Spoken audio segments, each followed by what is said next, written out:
Jamaah Idul Fitri yang dirahmati oleh Allah Subhanahu wa taala. Bapak dan Ibu yang saya hormati, hari ini kita bersyukur kepada Allah Subhanahu wa taala. Hari ini kita mengagungkan nama Allah Subhanahu wa taala. Hari ini kita menyebut-nyebut nama Allah Subhanahu wa taala. Bapak dan Ibu, betapa tidak setiap hari kita bermaksiat kepada Allah. Setiap hari kita berdosa kepada Allah. Setiap hari kita mendurhakai Allah. Tapi coba lihat Bapak dan Ibu, Allah tak pernah bosan memberikan kepada kita kesempatan, memberikan kepada kita kesehatan untuk menjalankan ibadah Ramadan, ibadah puasa yang dinilai oleh Allah Subhanahu wa taala dengan nilai sebagai amalan yang baik di sisi Allah Subhanahu wa taala. Coba lihat Bapak dan Ibu, bukankah setiap hari kita bermaksiat kepada Allah? Bukankah ketika azan berkumandang kita jarang ke masjid? Bukankah ketika ada panggilan zuhur kita masih senang dengan tidurnya kita? Kita masih bahagia dengan duduknya bersama sahabat kita? Tapi Allah Bapak dan Ibu hari ini tidak bosan memberikan kesempatan kepada kita untuk bertobat kepada Allah. Allahu Akbar, Allahu Akbar, Allahu Akbar walillahil hamd. Bapak dan Ibu yang saya hormati, Allah Subhanahu wa taala memberikan kesempatan kepada kita untuk mengamalkan Ramadan, untuk beramal di bulan suci Ramadan. Padahal banyak saudara kita Bapak dan Ibu, banyak keluarga kita, sahabat-sahabat kita, tetangga-tetangga kita bercita-cita, berangan-angan untuk bertemu dengan Ramadan. Tapi Allah Subhanahu wa taala cabut nyawanya duluan. Tidak diberikan kesempatan, tidak diberikan kesehatan oleh Allah Subhanahu wa taala. Namun kita Bapak dan Ibu sampai hari ini Allah berikan kesempatan itu, maka bersyukur kepada Allah. Yang kedua Bapak dan Ibu, silan jamaah Id yang dirahmati oleh Allah Subhanahu wa taala, perbanyak salawat kepada Nabi sallallahu alaihi wasallam. Ketika Abu Bakar As-Siddiq, Bapak dan Ibu, mengumumkan, memberitakan tentang kematian Nabi Muhammad, sahabat Umar bin Khattab Bapak dan Ibu tidak menerima berita itu. Ketika Abu Bakar mengatakan Nabi Muhammad telah meninggal, Umar bin Khattab mengangkat pedangnya Bapak dan Ibu. Kemudian Umar mengatakan apa Bapak dan Ibu?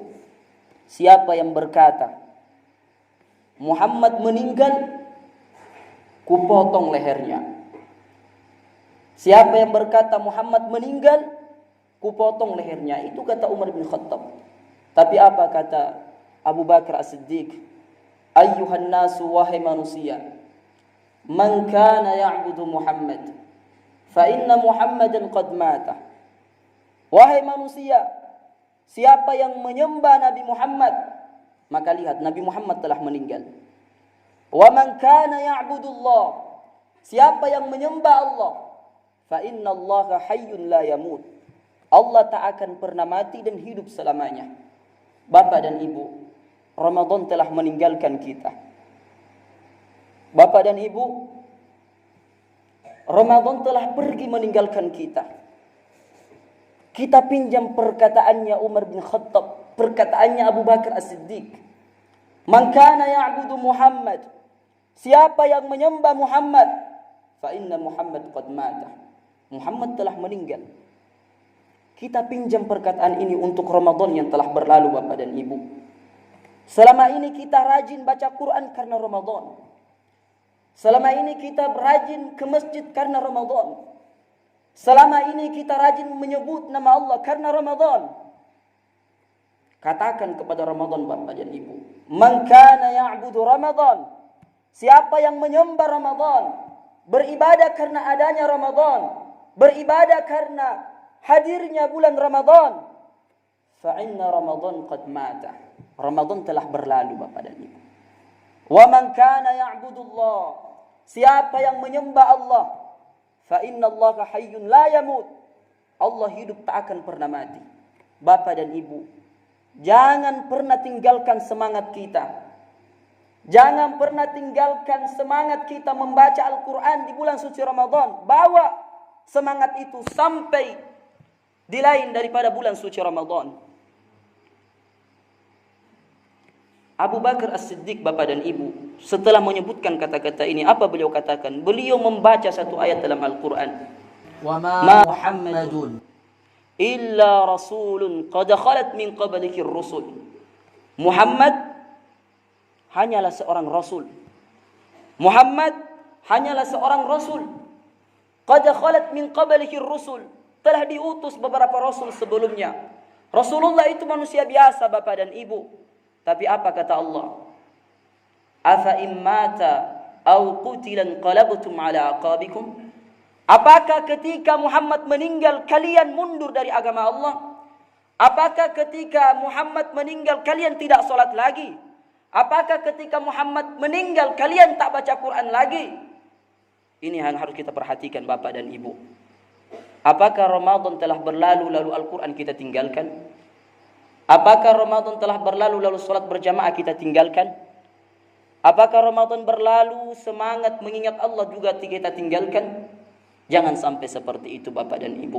Rasulullah sallallahu alaihi wasallam bersabda, "Khairukum man ta'allama al-Qur'an wa 'allamahu." Sebaik-baik kalian orang yang belajar Al-Qur'an dan orang yang mengajarkan Al-Qur'an. Bapak dan Ibu yang saya hormati,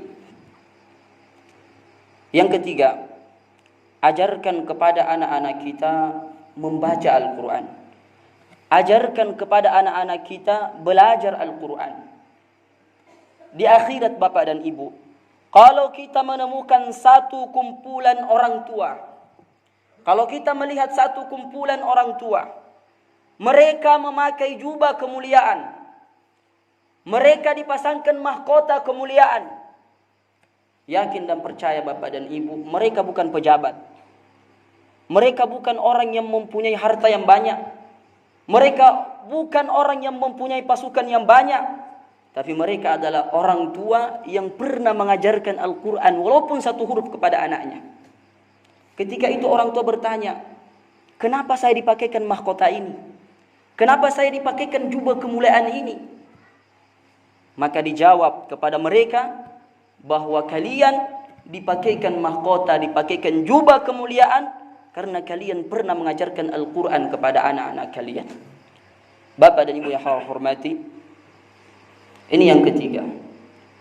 Yang keempat adalah selain daripada Al-Quran, ajarkan kepada anak-anak kita mengenal Allah Subhanahu wa ta'ala. Di kota-kota besar, Bapak dan Ibu, mohon maaf ini Bapak, saya agak lama. Di kota-kota besar, berapa banyak kita saksikan anak-anak kita, mereka menghisap bajunya, Bapak dan Ibu, untuk terhindar dari kelaparan. Karena apa? Tidak ada perhatian orang tua. Berapa banyak di antara mereka dieksploitasi, dijadikan sebagai pekerja, minta-minta di jalanan. Karena apa? Tidak ada perhatian orang tua. Berapa banyak di antara mereka, Bapak dan Ibu, hamil di luar nikah, terus bertambah dengan jumlah yang sangat memprihatinkan. Karena tak ada perhatian orang tua.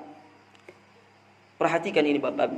Kita akan ditanya oleh Allah Subhanahu wa ta'ala karena ketidakmengertiannya anak-anak kita tentang agama Allah. Ketika kita ditanya, Bapak dan Ibu, man rabbuka, siapa Tuhanmu? Mungkin kita bisa jawab, Bapak dan Ibu.